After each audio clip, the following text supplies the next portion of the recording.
Hindi pa naman, hindi pa. Grabe. Ay, kung nabigay ah. Uy, ginan pa. Alami. Obligado ka. Hindi.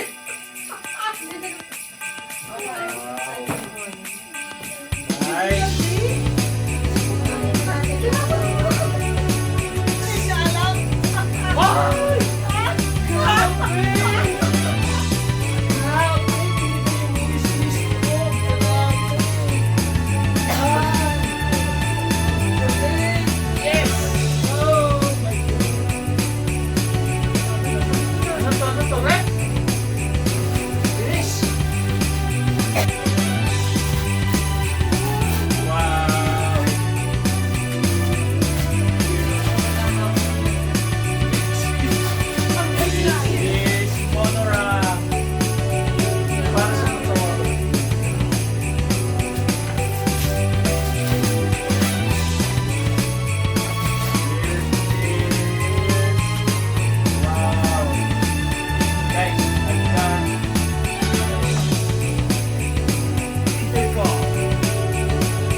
Alright guys, so magandang umaga, magandang hapon, magandang gabi, anywhere in the world kayo ngayon.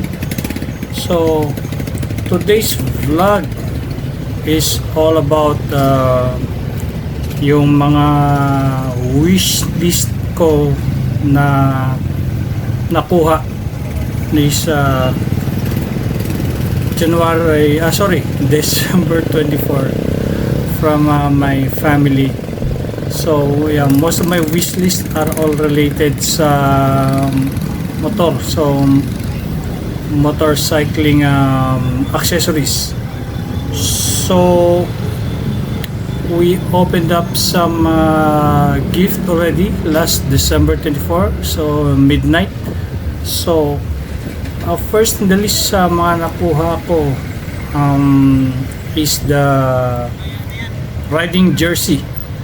So kasi ayoko ng unwanted list, so isa yun sa mga ni-request ko para yung hindi na ako bibili, para sayang yung pera, bibili o kaya other than yung bawa yung gusto magregalo is bibili, then it will end up unwanted gift. So yeah, that's one of my request na magkaroon is yung riding jersey. So yeah, papakita ko sa inyo yung picture ng riding jersey na binigay sa akin ni Hervey. So happens to be the boyfriend of my daughter, eldest daughter. And then okay, right now is going to this video, nasa 13 Martires kami. We're heading to Torres Farm and Resort, so with the whole family. So it's like me and my wife, so tandem kami dito sa motor ko, and then the youngest and her boyfriend nasa kabilang motor sila, and then my eldest and her boyfriend, and then the rest of yung relatives sa side ng wife ko ay nandoon sa four-wheel na sasakyan. So yan, right now nasa 13 kami. So this is Governor's Drive. So going to Torres Farm sa Naik. Okay? And then next on the list gift na nakuha ko is yung top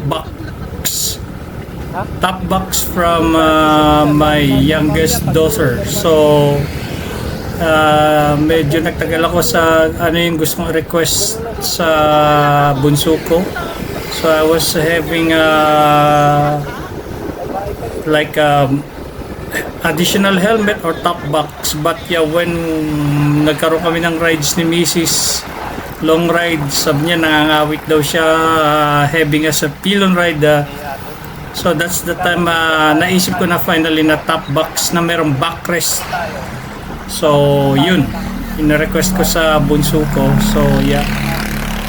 So ito yung yung video nung top box na yon na binigay ng anak ko. And then next to the thing that I requested sa wishlist ko is, of course, kung may top box ka, so meron ka dapat bracket. So yeah, the one that I requested next is the DC Monorack top box bracket. So binigay yun ng aking youngest sister, all the way from UAE, kasi birthday ko last month. Then sabi ko sa kanya na sabi niya sa akin kuya, anong gusto mong birthday gift? So sabi ko sa kanya, mag-isip ako, wag mong bigyan ng regalo ng basta-basta, ayoko ng unwanted gift. So matagal ako nag-isip.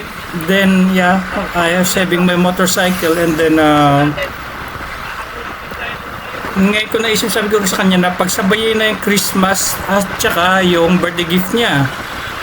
Sabi niya okay. So yun ang hinihingi ko, yung yung DC Monorack na bracket.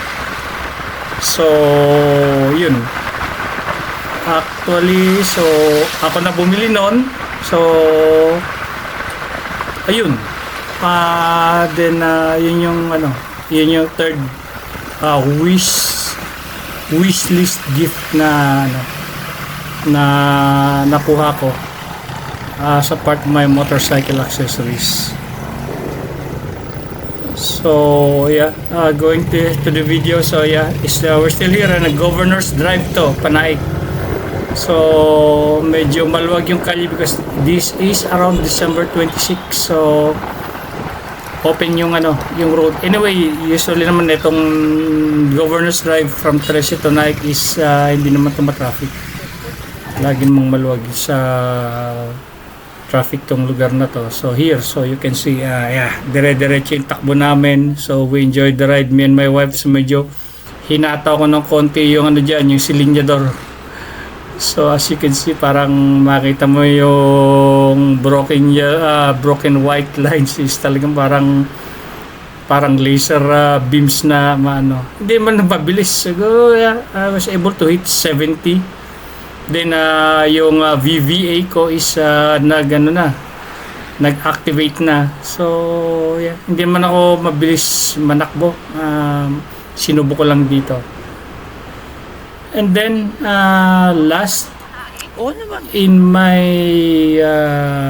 wish list is na nakuha ko is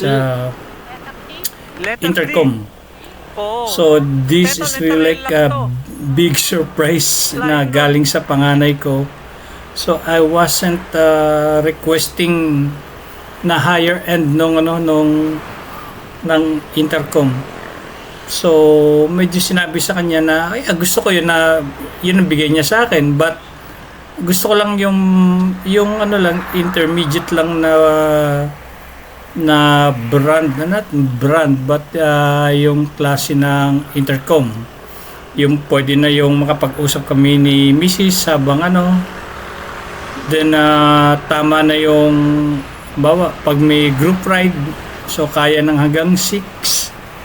Yeah, but she pushed it like 2 intercoms.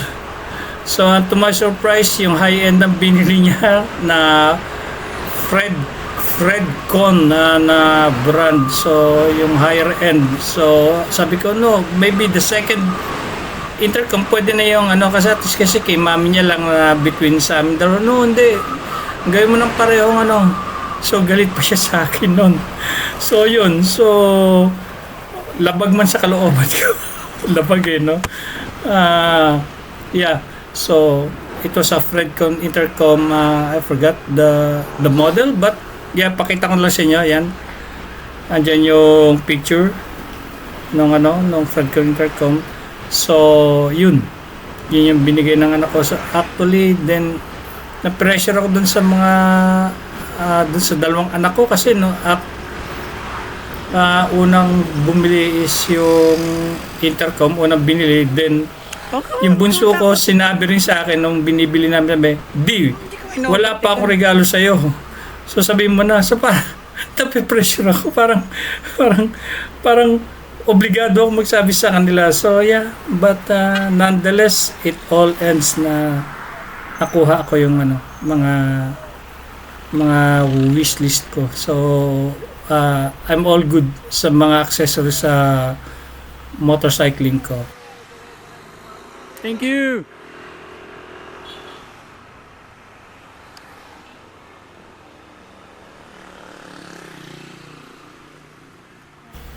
So, maraming salamat sa dalawang anak ko, sa misis ko, kay Ervic at saka kay Aaron sa mga bagay at saka suporta na binigay nila sa akin.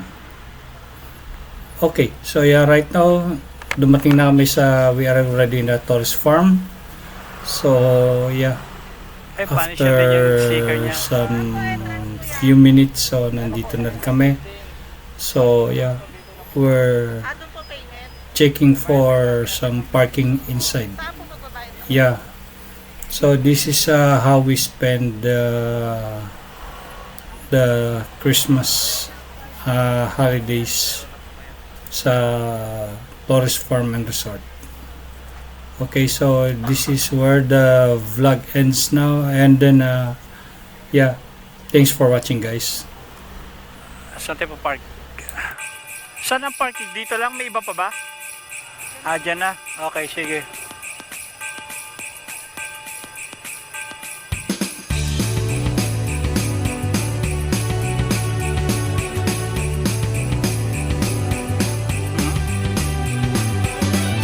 Na? Tabihan. Ano ko sabihan?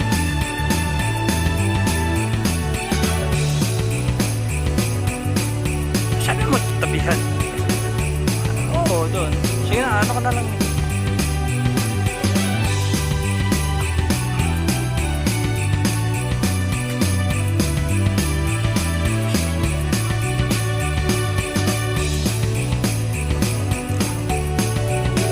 Loves nyo talaga kami, no? Kasi naisip nyo kami, eh. Baliktad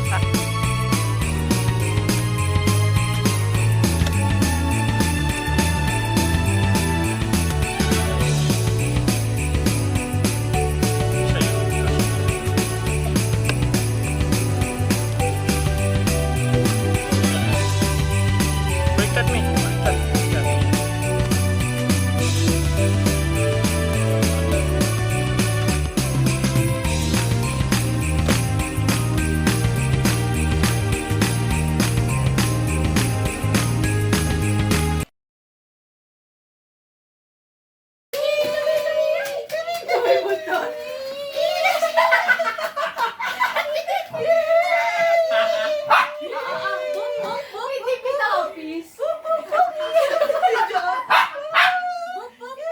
Palapitin niyo.